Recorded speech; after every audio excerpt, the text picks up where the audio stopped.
Les invito a que abran sus Biblias en Mateo capítulo 5. Mateo capítulo 5 ya es un pasaje familiar que durante algunas semanas hemos estado compartiendo. Ahora leeremos el versículo tranquilamente. Como ustedes saben, hermanos, estamos viviendo tiempos un poco complicados. De hecho, si tuviéramos que definir los tiempos que vivimos, entre otras cosas, porque cada uno tiene una visión personal de los tiempos que estamos viviendo, pero creo que estaríamos de acuerdo si decimos que vivimos unos tiempos un tanto confusos. Confusos porque a la gente le cuesta discernir entre el bien y el mal.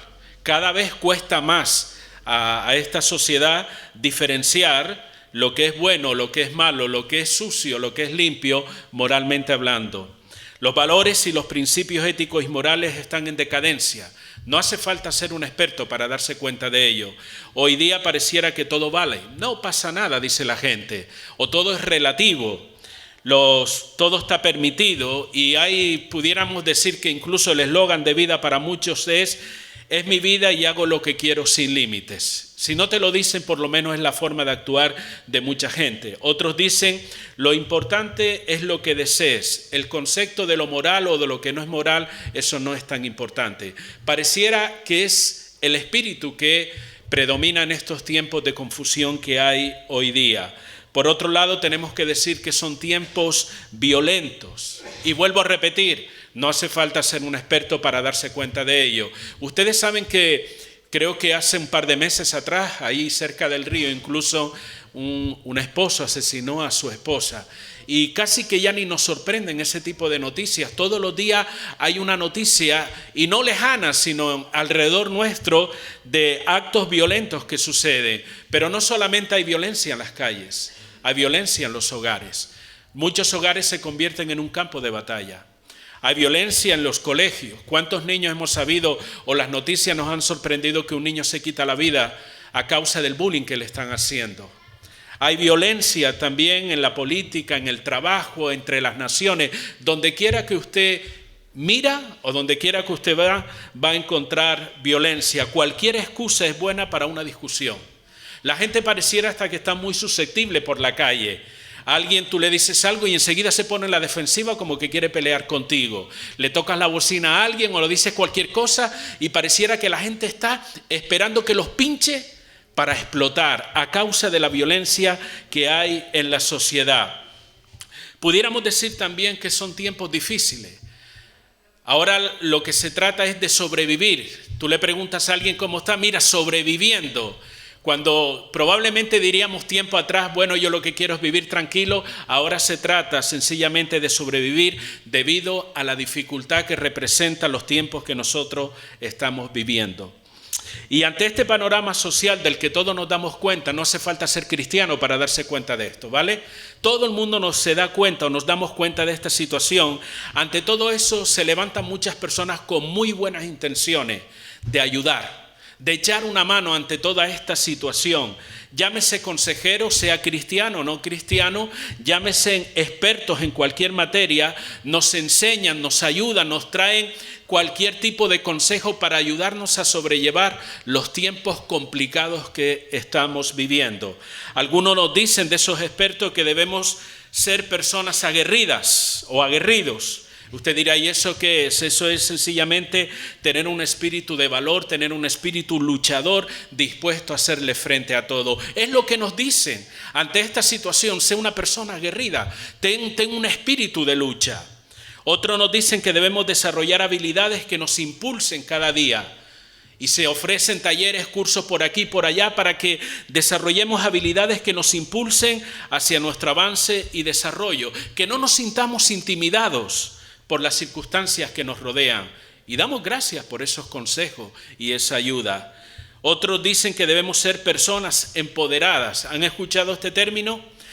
Recientemente para mí, por lo menos, igual usted lleva años escuchándolo, pero es un término que está muy de moda, no solamente en la sociedad, sino en los ámbitos cristianos. Debemos ser hombres y mujeres y jóvenes empoderados. Y yo me preguntaba, ¿Qué tendrá que ver eso? ¿Qué significa eso?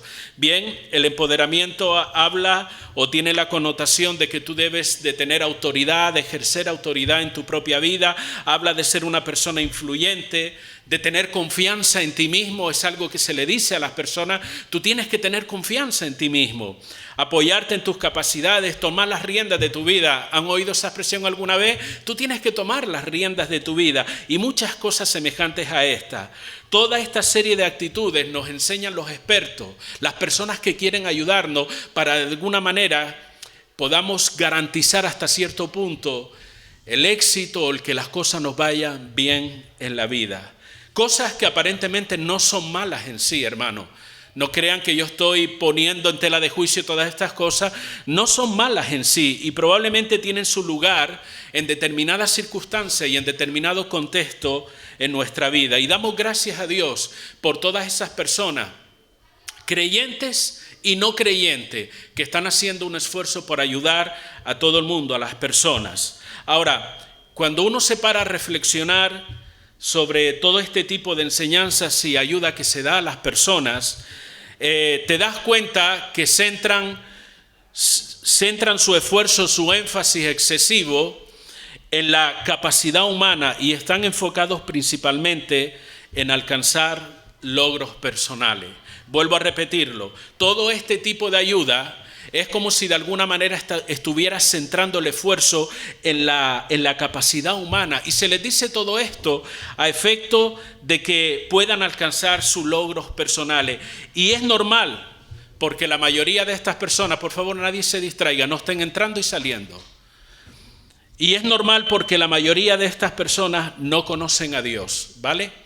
Entonces, uno como cristiano se tiene que preguntar ante toda esta situación, ¿qué piensa Dios al respecto? Porque escuchamos de consejos, de ayuda, de esto y de lo otro por todos lados, porque cuando una persona tiene una necesidad y está desesperado, ¿qué hace? Uno está con la mente abierta, con los oídos abiertos. ¿Quién me puede ayudar? ¿Quién me puede echar una mano en este sentido? Uno abre el corazón, pero como cristiano uno tiene que buscar esa ayuda en Dios. ¿Qué piensa Dios? ¿Qué dice Dios sobre cómo debemos vivir en una sociedad como la nuestra? ¿Has preguntado, te has hecho esa pregunta en alguna ocasión? ¿O sencillamente seguimos el día a día de la rutina? ¿Puede ayudarme Dios a saber cómo conducirnos en un mundo tan revuelto? En un mundo confuso, en un mundo difícil, en un mundo violento como el que vivimos. ¿Puede Dios ayudarme? ¿Puede la Biblia enseñarme algo o ayudarme a cómo actuar de una forma segura? Son preguntas que uno se tiene que hacer, hermano, como creyentes. Y sabe, quiero decirle que por supuesto Dios dice algo. Por supuesto Dios tiene algo que hablarnos. Él nos enseña cómo nosotros podemos conducirnos de una forma correcta en una sociedad como la nuestra. El problema, hermano, es que muchas veces, o una gran cantidad de veces, nosotros no vamos a la palabra de Dios. Nosotros sencillamente escuchamos lo primero que nos dice y queremos hacer. Pero como creyentes tenemos la responsabilidad de ir a las Escrituras. Si decimos creer en Dios, si decimos Dios, tú eres mi fuerza, como hemos cantado hace un momento, el que me ciñe de poder, el que me da la victoria, si es así, si creemos eso que dice la Escritura, lo más normal es que usted y yo vayamos a la palabra. Nos acerquemos a Dios buscando la ayuda y la dirección para cómo vivir en un mundo como el que nosotros estamos viviendo. Ahora, es posible que a muchos de los que estamos aquí les cueste aceptar esa visión de vida que Dios nos proporciona a través de la palabra. Es posible que nos cueste aceptar esa forma que Dios nos dice, porque lo que Dios nos enseña para vivir la vida creyente o la vida cristiana parece ir en contra de lo que la mayoría piensa. La forma que Dios ha establecido en su palabra choca mucho con lo que la sociedad nos enseña. Pareciera incluso un contraste total. Le voy a dar algunos ejemplos rápidamente para que pueda entenderlo. La sociedad o los expertos nos dicen que nosotros debemos ser personas que no dependan de nadie, personas independientes, confiados en nosotros mismos, capaces por nosotros mismos de enfrentarnos a todo. Eso es lo que nos dice la sociedad. Pero ¿qué dice la Biblia?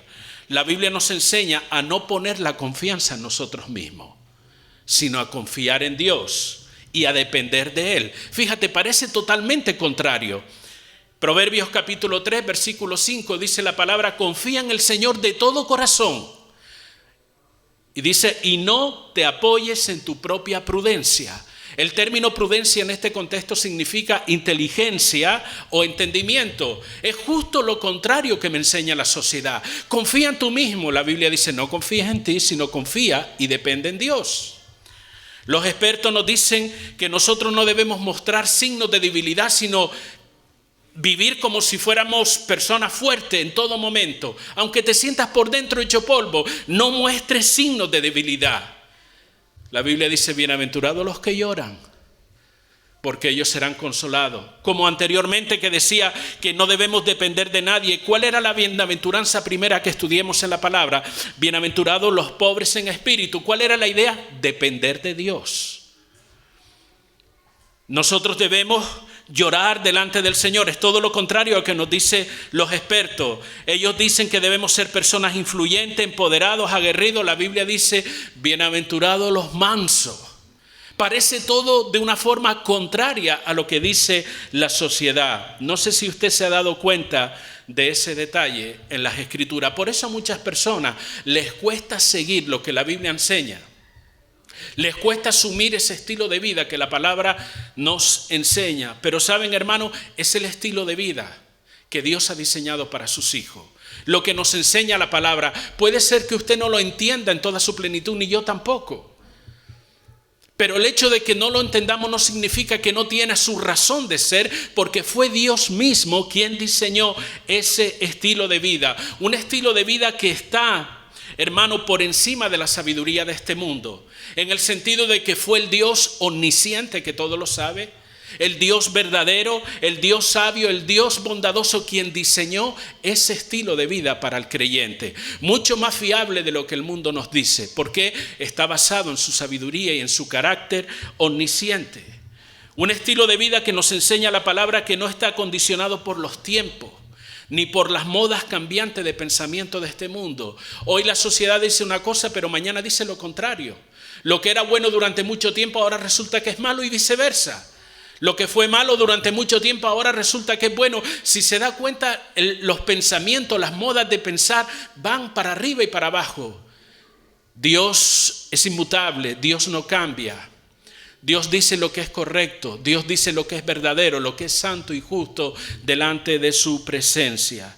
Y justamente hoy vamos a reflexionar sobre otra de esas actitudes que la Biblia nos enseña y que vemos reflejada en este capítulo 5 de Mateo. Dice el verso 5, podemos leer desde el verso 3 que comenzamos. Dejen la puerta abierta, por favor. Dice: bienaventurados los pobres en espíritu, porque de ellos es el reino de los cielos. ¿Recuerdan esta porción? ¿Están ahí, hermanos? Bienaventurados los que lloran, porque ellos recibirán ¿qué? Consolación. Y nos quedamos en esta: bienaventurados los mansos, porque ellos recibirán la tierra por heredad. La pregunta es: ¿quiénes son los mansos? ¿Vale? Porque antes de hablar de este tema deberíamos definir, así como hacemos en otras ocasiones, quiénes son los mansos, de acuerdo a la Biblia. No a lo que tú creas o yo creo o nos parece a todos, sino de acuerdo a la palabra de Dios. ¿A quién hace referencia Jesús cuando habla de los mansos? Tal vez si yo le pregunte a cada uno de ustedes tendrá una idea aproximada de lo, bueno, yo creo que una persona mansa es de esta manera o de esta otra. Para muchos ser manso significa ser una persona callada e introvertida. No es una persona mansa, nunca abre la boca, está siempre calladito. Otros asocian la mansedumbre con ser personas débiles de carácter, sufrido o incluso manipulable. Es que es manso. Algunos incluso piensan que la mansedumbre es un signo de debilidad de carácter, pero es todo lo contrario, lo que la Biblia nos enseña.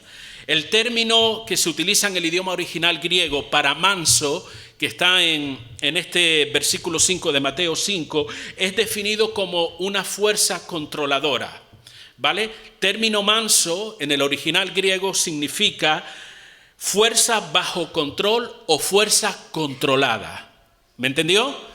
¿Qué significa esto? Hace alusión, hermano, y así lo dicen los estudiosos de la palabra, a la serenidad y a la calma de un espíritu pacífico, de una persona que tiene un espíritu calmado y pacífico. Alguien que no se deja llevar fácilmente por la ira, que no se deja llevar fácilmente tal vez por los insultos o por el maltrato que otras personas puedan ocasionarle. Esa persona que tiene autocontrol de su propia vida y que no se deja llevar por esos impulsos. Hace alusión a una virtud que se desarrolla en la persona y que evita el resentimiento contra otras personas por el maltrato recibido. Una persona mansa es la que tiene la capacidad de soportar incluso las ofensas y las soporta de buena manera. Es aquella persona que tiene una fortaleza de carácter y autocontrol. Eso es lo que nos dicen los estudiosos de la Biblia, que quiere decir la persona mansa. No lo asocie con debilidad, es todo lo contrario, hermano. Es una persona que aún en las peores circunstancias tiene el control de su vida. Quisiera ilustrárselo por medio de uno de los animales que más abundan en Asturias, los caballos. Usted va por cualquier prado y ve caballos por todos lados, ¿sí o no, hermano? Bueno, ¿qué podemos decir del caballo? Que es uno de los animales más fuertes que hay en el mundo. El caballo te arrastra grandes cantidades de peso, corre gran cantidad de distancia, soporta situaciones climáticas. Usted lo ve con un frío que hay el animal ahí aguantando, ¿verdad? Es un animal muy fuerte, pero ¿ha visto usted cuando un caballo es domado? Yo no lo he visto personalmente, pero seguro que algunos de ustedes sí, o lo habrá visto en alguna película. El jinete sube sobre ese caballo y ¿qué comienza el animal? Tranquilamente se queda quieto, no, comienza a dar saltos, se revela, toda esa fortaleza del animal comienza a brincar, a dar patadas, algunos se tiran hasta el suelo porque se resisten a ser dominados o controlados. Pero llega un momento donde el jinete domestica, si quiere utilizar ese término, al animal. La pregunta es, ¿el caballo ha perdido su fuerza cuando es domado? No, sigue siendo igual de fuerte. Ya no lo ves saltando, ya no lo ves dando patadas, ya no lo ves tirando al suelo, pero sigue siendo igual de fuerte. Lo que pasa, hermano, es que ahora su fuerza es controlada por el jinete, por quien lleva ese caballo, y esa fuerza la utiliza el dueño de ese caballo para el uso que él quiere. Quédense con la idea, la fuerza que tiene el animal ahora es controlada por el jinete. Esta ilustración representa simbólicamente, ¿vale? Nadie se compare con un caballo, pero esta ilustración representa bastante bien lo que sucede en la vida de aquel que permite que Dios tome el control de su vida. Se desarrolla un carácter manso, un carácter controlado. Hace referencia al carácter firme, apacible y controlado porque está sujeto a Dios. Eso es lo que tiene que ver con la mansedumbre, hermano. La mansedumbre también, por otro lado, tiene la connotación de aquella persona que es moldeable. ¿Entienden el término moldeable? No digo manipulable. Digo moldeable, es una persona que es enseñable, que se deja tratar y se deja guiar, en este caso, por Dios. Es una persona, la persona mansa está dispuesta a sujetarse a la voluntad y al propósito de Dios. Eso es lo que nos enseña la Escritura. Así que cuando usted lea bienaventurados los mansos, está haciendo referencia a ese tipo de persona. Y esta idea, hermano, la vemos reflejada en la persona de Jesucristo. Realmente Él es el referente perfecto de lo que representa un hombre manso, un hombre que anduvo con mansedumbre. De hecho, Mateo capítulo 11, verso 29, Él dijo, llevad mi yugo sobre vosotros y aprended de mí. ¿Y qué más dijo? Que soy manso y humilde de corazón. Él es el referente perfecto. Ahora, de acuerdo al contexto de este pasaje, Mateo capítulo 11, donde dice, llevad mi yugo sobre vosotros, la mansedumbre, esa actitud que se debe manifestar en los hijos de Dios, está ligada al yugo de Cristo. ¿Qué quiere decir esto? Habla de que Dios controle nuestro corazón y nosotros vivamos sujetos a Él. Es cuando nosotros hacemos de su palabra, o obedecemos su palabra, es cuando nos sujetamos a su palabra, cuando ella se convierte en una regla de vida para nosotros. Estamos sujetándonos al yugo de Cristo, estamos permitiendo que como aquel jinete controla la fuerza de aquel animal, simbólicamente hablando, Dios sujeta, controla, dirige, lleva nuestra vida. es vivir en sujeción a Él, es permitir que Dios sea el Rey en nuestro corazón. Esa es la idea, hermano, de ser alguien manso. Por eso dice la Biblia, bienaventurados los mansos, significa bienaventurados aquellos en cuyo corazón Dios está reinando, aquellos que viven sujetos a la voluntad de Dios. Y fíjese el orden de las bienaventuranzas que hemos mencionado. Pobre en espíritu, quien era el que reconoce su necesidad de Dios. Como reconoce su necesidad de Dios, sucede que se humilla delante del Señor y le pide perdón. Esos son bienaventurados los que lloran. Una vez que te has humillado delante del Señor, has pedido perdón por tus pecados, ¿qué sucede? Entregas tu vida a Dios, que Él tome el control de tu vida. Bienaventurados los mansos. Se dan cuenta, todo sigue un orden que Dios mismo ha establecido en su palabra. Y este orden habla de un estilo de vida. Características de un hijo de Dios. Un hijo de Dios es alguien que depende de Él, que reconoce que necesita a Dios.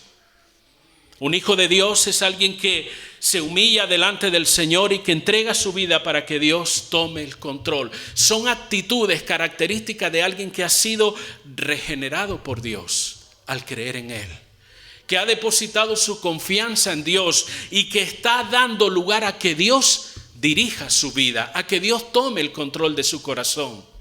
Amén, hermanos, ¿están ahí? Bien. Lo que nos lleva a una conclusión, hermanos. Nadie nace con esta virtud. Nadie nace siendo manso. Esto no es algo que nosotros traemos genéticamente, esto es una obra del Espíritu Santo. La mansedumbre, tal cual la Biblia nos enseña, es una obra de Dios en el corazón de la persona. Ni siquiera nosotros podemos por nosotros mismos producir esa virtud de carácter. La Biblia nos enseña que eso es un fruto del Espíritu Santo en nuestra vida. Mas el fruto del Espíritu, dice Gálatas capítulo 5, es amor, gozo, paz, paciencia, benignidad, bondad, fe, ¿qué más? Mansedumbre, templanza o dominio propio, y contra tales cosas, dice la Biblia, no hay ley. ¿Te das cuenta? No es que tú te pusiste a meditar profundamente y de buenas a primeras cambió tu carácter. No es que hiciste una terapia aquí o allá o aprendiste esto y lo otro. Es la obra del Espíritu Santo en nuestra vida la que produce este carácter en nosotros. Si es verdad que no nacemos con ello, con esa virtud, tampoco nos desanimemos si no la tenemos, sino entreguémonos más a Dios para que esa virtud de carácter se desarrolle en nuestra vida. Ahora, la Biblia nos dice la segunda parte de este versículo: bienaventurados los mansos, porque ellos recibirán la tierra por heredad. ¿A qué hace referencia ese pasaje? Si usted lee, los estudiosos de la palabra dice que esto tiene que ver con el momento que reinaremos en Cristo. Y con toda seguridad tiene que ver con eso, pero que tiene otras implicaciones. Por ejemplo, la persona mansa.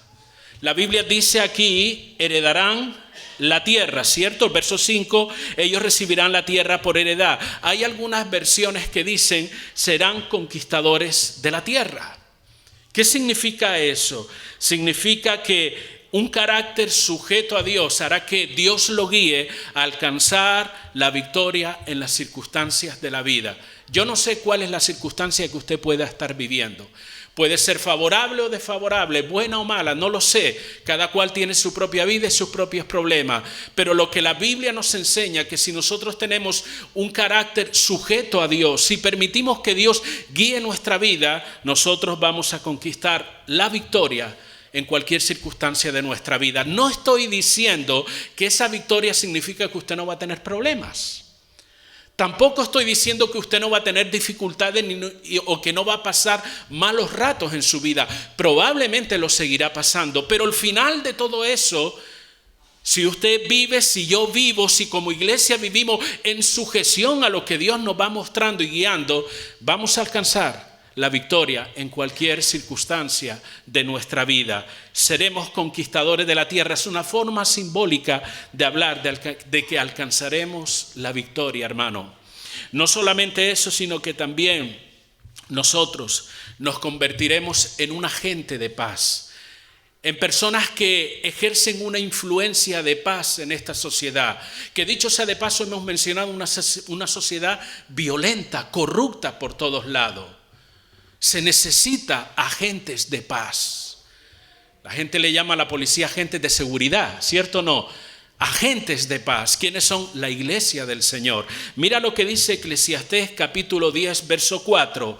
Porque la mansedumbre hará cesar grandes ofensas.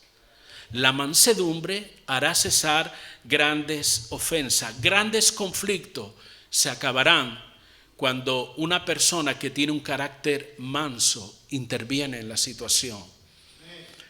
Llámese ese conflicto familiar, llámese ese conflicto entre vecinos, llámese incluso el conflicto entre naciones. Si hay personas con un carácter manso, siempre van a mediar. ¿Para qué? Para que haya paz. Es una actitud que se desarrolla en las personas mansas.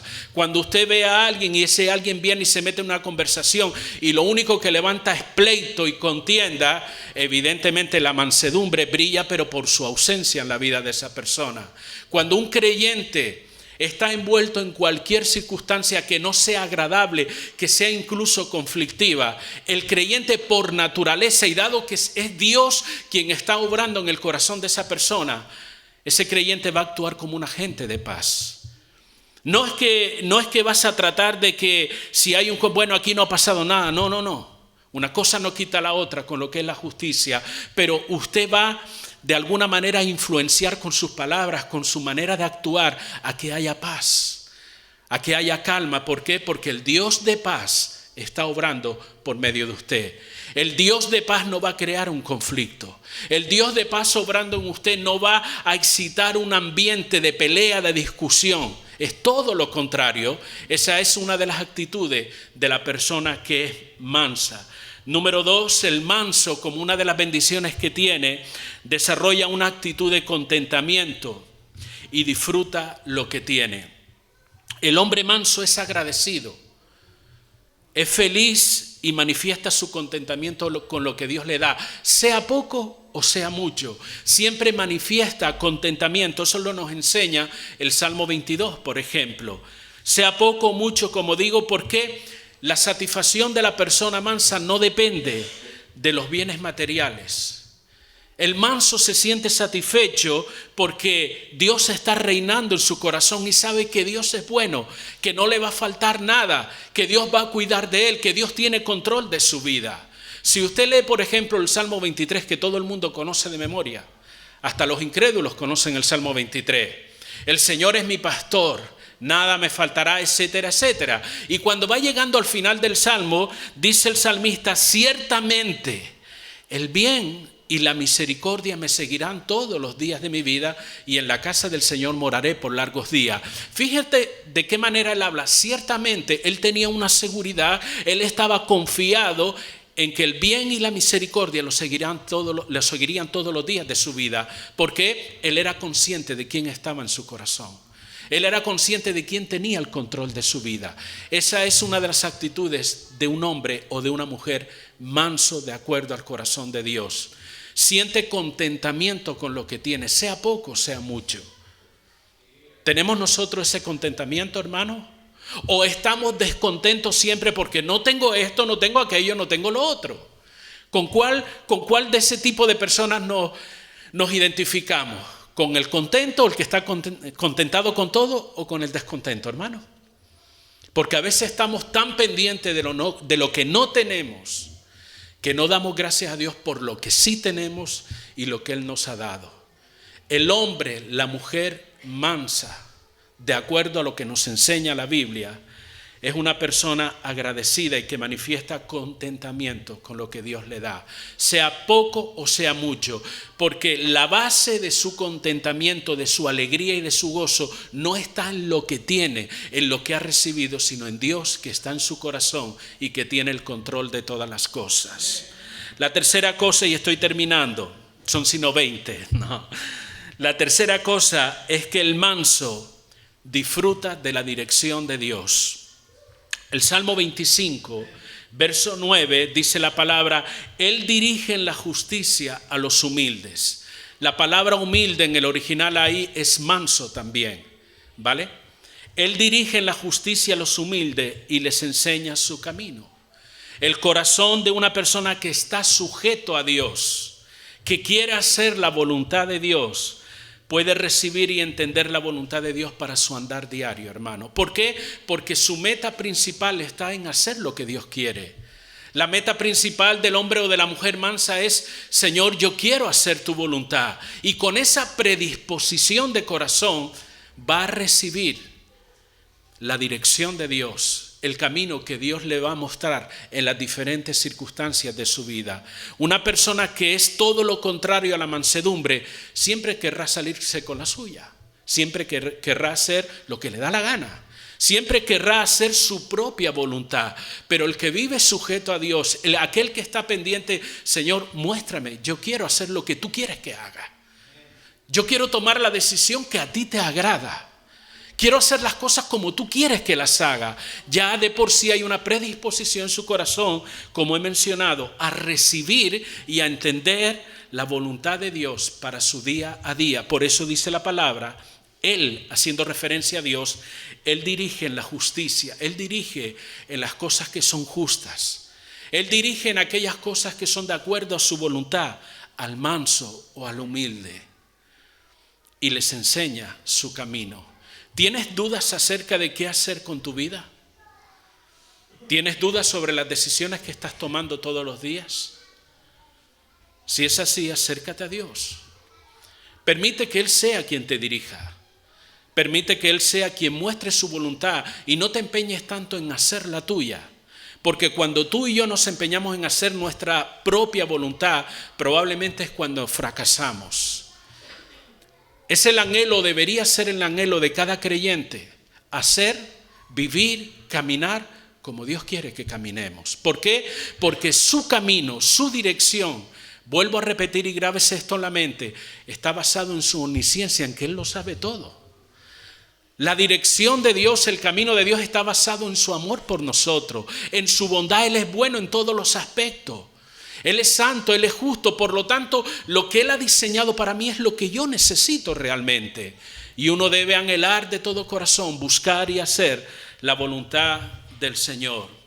Cuarto y último punto, y pueden haber muchos más, es que la mansedumbre es un reflejo del carácter de Cristo en nuestra vida. Como hemos dicho anteriormente, Él dijo en Mateo capítulo 11, aprended de mí que soy manso y humilde de corazón. Por lo tanto, cuando en nuestra vida se comienza a manifestar esa característica, es una señal de identidad de que somos cristianos, somos seguidores de Cristo. Porque ser cristiano es algo más que un término que uno emplea con demasiada facilidad. Ser cristiano representa vivir como Cristo vivió, andar como Cristo anduvo. Ser como Cristo, así nos lo enseña la palabra. Y es verdad que si cada uno de nosotros nos examináramos a nosotros mismos, nos daríamos cuenta que nos falta mucho para asemejarnos a Cristo, que necesitamos mucho de Él. Colosenses capítulo 3, versículo 12, dice, vestíos pues como escogidos de Dios, santos y amados, de entrañable misericordia, de benignidad, de humildad, de mansedumbre y de paciencia. ¿Se da cuenta? Deben ser características en la vida de un cristiano. Cuando la gente habla de ti, piensa de ti como una persona peleón o peleona, como alguien violento, como alguien al que no se le puede decir nada porque saltan chispas, o piensan de ti como una persona mansa con la cual se puede sentar y hablar. Cada cual se responde. Unos están mirando para el otro, a ver. Termino en esta mañana. ¿Quieres ser un hombre y una mujer mansa? Entonces empieza por entregar tu vida al Señor Jesucristo si aún no lo has hecho. Entrega tu vida al Señor. Ese es el primer paso de camino a la mansedumbre. Solo hay una manera de adquirir esta mansedumbre. Recuerda que nadie nace con esa virtud, ni tú la desarrollas por tus propios méritos o esfuerzos o capacidades. Es una obra del Espíritu Santo en nuestra vida. Cuando nosotros damos lugar a Dios en nuestro corazón, permitimos que Él venga, transforme, regenere, cambie nuestra vida, y en la medida que nosotros vivimos en esa comunión con Él, en ese acercamiento a Él, en ese escudriñar las Escrituras, en ese vivir en comunión, adorando y sirviendo al Señor, el Espíritu Santo estará obrando. Probablemente tú ni te darás cuenta, pero otros se van a percatar de que tú estás siendo cambiado y tú estás siendo transformado. Y esa es la obra del Espíritu de Dios en tu vida. Teniendo en cuenta entonces, hermanos, lo que significa ser una persona mansa, la pregunta para usted y para mí en esta mañana es, ¿te defines así? ¿Te defines como un hombre manso? Cuando te observas a ti mismo como una mujer mansa, ¿vives sujeto realmente a la voluntad de Dios? Debemos preguntarnos nosotros mismos, porque una de las características principales es que el manso vive sujeto o en obediencia a la voluntad de Dios. Por lo tanto, uno se tiene que hacer estas preguntas para evaluarse a uno mismo, no para humillarnos el uno al otro, no para decir, yo soy más manso que tú, no, esas cosas no, sino para hacer una evaluación personal cada uno de nosotros. ¿Vives sujeto a la voluntad de Dios o tú escoges solamente aquello que quieres obedecer? Ante los agravios que experimentamos en nuestro día a día, ¿somos de ese tipo de personas que toman represalias? Tú verás ahora. Él me hizo esto, ahora verás tú lo que le voy a hacer yo. ¿Somos de ese tipo de personas? ¿O por el contrario, nuestro corazón manso nos induce a bendecir a las personas que nos hacen daño? Nadie conteste, no, ni vamos a contestar tampoco, ¿verdad? Permitamos, hermanos, porque cuando uno se hace este tipo de preguntas, uno siente vergüenza, porque dice, ¿cuán lejos estoy todavía de ser una persona mansa tal cual enseña la Biblia? Podemos aparentar, traer la sonrisa de los domingos, pero realmente cuando uno se escudriña a sí mismo, mira hacia adentro, yo no sé usted, yo siento vergüenza.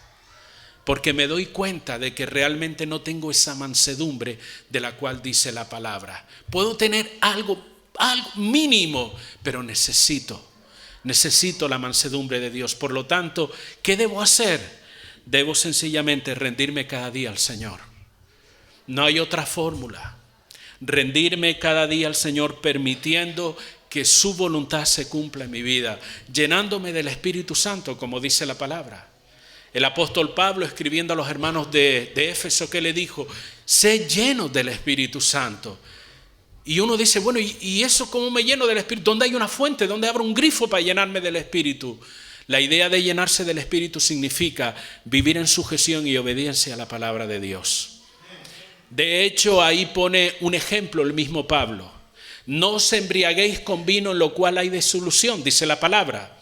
Antes bien, sé lleno del Espíritu Santo. Esa comparación, cuando una persona está borracha, actúa bajo el efecto del alcohol. ¿Sí o no, hermano? ¿Han visto alguno borracho en alguna ocasión? Nadie ha visto, ¿verdad? El borracho pareciera que está fuera de sí, que es otra persona. Hermano Oscar, levanta la mano. Parece que eres otra persona, que te transforma. ¿Por qué? Porque el alcohol está tomando el control de tu mente, de tus acciones, de tus palabras. El apóstol utiliza esa expresión para decir, no sean de esta manera, antes bien, llénense del Espíritu Santo. ¿Qué está diciendo? Que sea el Espíritu quien guíe, dirija y tome el control de tu vida. Esa es la idea. No se trata de buscar un grifo espiritual y llenar un cubo y echármelo por arriba. Eso no es la llenura del Espíritu Santo. Se trata de una sujeción a Dios y de un vivir en obediencia, buscando a Dios mismo, llenándonos de Él y de su presencia. ¿Sabes lo que estamos haciendo en esta mañana? ¿Cómo se llama? Es llenándonos del Espíritu. Nos hemos reunido en el nombre del Señor juntos para adorar al Señor, para glorificarle. Eso forma parte de la llenura del Espíritu. Cuando tú te vayas a tu casa y mañana lunes cojas tu palabra y comiences a leerla o a estudiarla, ¿qué estás haciendo? Te estás llenando del Espíritu. Cuando te pongas a orar por las necesidades de otro, por tus propias necesidades, o sencillamente ores para adorar a Dios, porque pareciera que oramos solo cuando nos hace falta algo. Pero la oración también, hermano, se hace sencillamente para buscar a Dios, para conocerle más, para tener una relación con Él. Cuando haces eso, te estás llenando del Espíritu Santo. Y toda esa serie de cosas, hermano, hará que el Espíritu Santo esté trabajando en ti. Porque te estás llenando de Él, Él estará transformando, cambiando cosas que ni siquiera tú te das cuenta. Estará moldeando tu carácter y estará desarrollando nuevas actitudes en ti, nuevas características que formarán parte de tu carácter, como es la mansedumbre. Por eso dice la Biblia, bienaventurados los mansos. Y ya usted sabe y hemos visto las muchas bendiciones que representa ser una persona mansa, de acuerdo a lo que la Biblia nos enseña. Y hay muchas más, pero yo le invito a usted, a cada uno, a descubrir en su estudio de la Biblia cuáles son esas bendiciones que están reservadas para aquellos que andan en mansedumbre delante del Señor. Amén, hermanos. ¿Qué les parece si oramos al Señor en esta mañana?